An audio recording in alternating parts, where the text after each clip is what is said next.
Yo, man, welcome back to another episode of that Stay Off My Grass podcast. You got your boy Suns fan Randy, and you got Dusty Afro J in the building. What up with you, baby? You know what I'm saying? It's time to cut that thing off, man. You know what I'm saying? You've been letting it go for what, 3-4 years? Time to let that thing go. Just like Melo let it go from the logo tonight, baby. Logo Melo, you ain't like that? You ain't like the three to the head, three to the dome? I'm gonna grill you in real life. I ain't even gonna do it on YouTube. I'm not gonna do you like that. My face fresh. Listen, By the listen, way, listen, man. It's anyway, time to let it go. It look like that. You know what I'm saying? You ever see Fat Albert? You know what I'm saying? When they start to fade away, that's that dusty fro you got. But anyways, man, listen, man. It's not about you right now. It's about the team on your shirt. You know what I'm saying? Make me feel better about my night. You know what I'm saying? We got the Lakers versus the Kings of LA for real. You know what I'm saying? The real Kings of LA really showed up and showed out tonight. Even though Reggie Jackson really did some, you know what I'm saying? I don't know what type of time he was on today, but like that was real dumb at the end. But you know what I'm saying? You stepped up and you got Logo Mello. He stepped up and made a play at the end of the game. You know what I'm saying? Instead of making a swing pass, he said, "Oh no, I got it, coach." And error, you know what I'm saying? But in all seriousness, to dive into the game, I feel like this was a must win for y'all, especially coming out of the All Star break for just playoff contention and just like for seeding purposes and stuff. Because I feel like Pelicans, I thought we was gonna do y'all a favor and kind of keep the Pelicans at bay, but they ended up beating us. So it's right now. You got down there. You got the Blazers. You got y'all got the Spurs, and then the Pelicans is not too far behind, but. Luke Kennard was really I feel like he was the one that kind of put the game, you know what I'm saying, on his shoulders tonight and just was out there, especially in the first half. He kind of gave you 18 and just, you know what I'm saying? And from on the Lakers side, I feel like LeBron, it was just one of them games. He finished with 21 and 11, but he was 6 of 18 from the floor. Just not efficient. Just, you know what I'm saying, in that second half, like he just made a lot of mental mistakes, especially when that double team, when at the end of the game, I feel like he should have drove before the triple team came and tried to get a foul or whatever. I see what he was trying to do. He was trying to waste the clock. And you know LeBron always gonna make the right play. So he swung it to Melo, and Melo thought he was in New York for a second and let it fly instead of swinging that thing one more time to Tucker for the, you know what I'm saying, for the open look. But it is what it is. But and then Westbrook, he gave you 18, 9 to 21. That's not good either. But what'd you see tonight? Oh, and then Dwight Howard gave you 14 and 16. So, but anyways, what'd you think? What do you think tonight? What went wrong? What went bad? And how you feeling about the Kings of LA right now? get out of here. You got some jokes. Nah, so my thing tonight was that the Lakers, they in the first quarter, they only made 1 3-pointer. They were like 1 for 10. They couldn't make a three. They couldn't make threes tonight, and which showed, especially when we needed how close the game was. We only lost the game by 3 points. We just couldn't make 3-pointers at the volume the Clippers are making them, especially with Luke Kennard getting hot at the end of the first and second quarter. But when you can't make 3-pointers in the NBA, you cannot win games, no matter how good your interior is. But also, I want to highlight Dwight Howard, 16 and 16. You said 16 14 and 16. 14, Yeah. 16. He great game. Great game. You just got to finish those games when you have a player like that grab rebounds and bring energy. Also, another point I had was that Austin Reeves, he finally got to start tonight, and he looked pretty good. But we lost, so it doesn't really account for much because we didn't finish the game. But we got some good minutes out of him. He finally got to start. But man, when you can't hit threes in the NBA, you cannot win games, and the Lakers just didn't hit them tonight. Yeah, I feel like Dwight Howard definitely had a good game, and I always kind of be like, why don't he play more and like all this other stuff? But I feel like another thing with it, or like kind of like the dark side of Dwight Howard, is that he play himself off the court from time to time too. Like, you know what I'm saying? He get a lot of quick fouls, a lot of dumb fouls. He be, you know what I'm saying, out of position at times.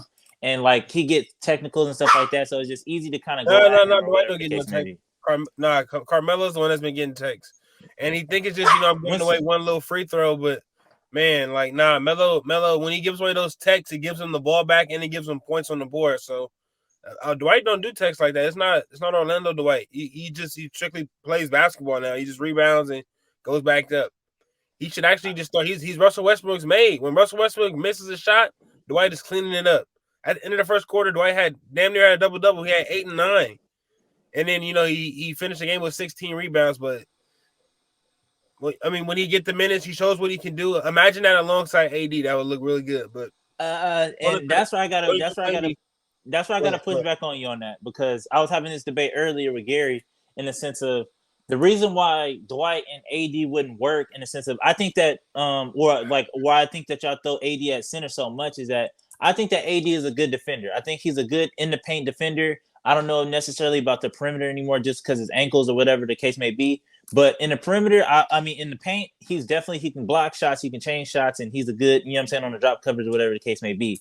But with that being said, at him at the 4, you kind of taking him away, because at most 4s in the league are like the Nicholas Batums or like the Jay Crowders or whoever you want to say, where they play away from the basket. So if his best defense is at the rim and at the basket, and you have a 4 that's going to play away from the basket, then you're essentially you're taking Anthony Davis out of the game defensively.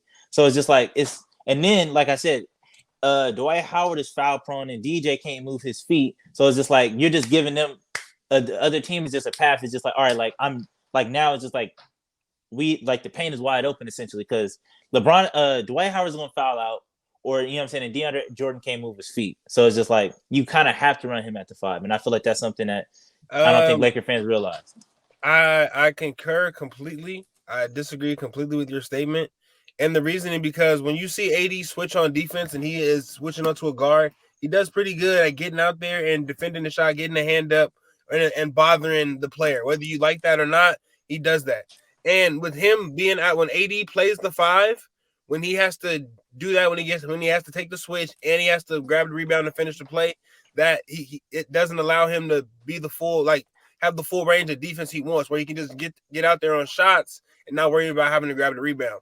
With Dwight Howard in there, it allows him to, you know, challenge shots and let Dwight Howard clean up the access or whatever happens. But AD plays defensively better at the 4, I feel. Dwight Howard and Twin Towers in the NBA, don't act like it's just like it gets ran over, it gets mowed over. Go see what the team like the Cavs are doing with Jared Allen and Evan Mobley. You can play really good defense with 2 big players playing on the blocks. You can play really good defense like that. So okay, but I'm saying, but like I get what you're trying to say. But what I'm saying to you is, I feel like it's kind of going over your head a little bit. Is that like if you run AD at the 4, most 4s are stretches. Most 4s are gonna hang out around the 3-ball line. So and unless AD is gonna help out all the time on Dwight and people attacking him, like it's like, what do you have AD down? Like his best, he's best at defending the paint. So I just feel like unless and you definitely don't want Dwight guarding 4s. So and okay.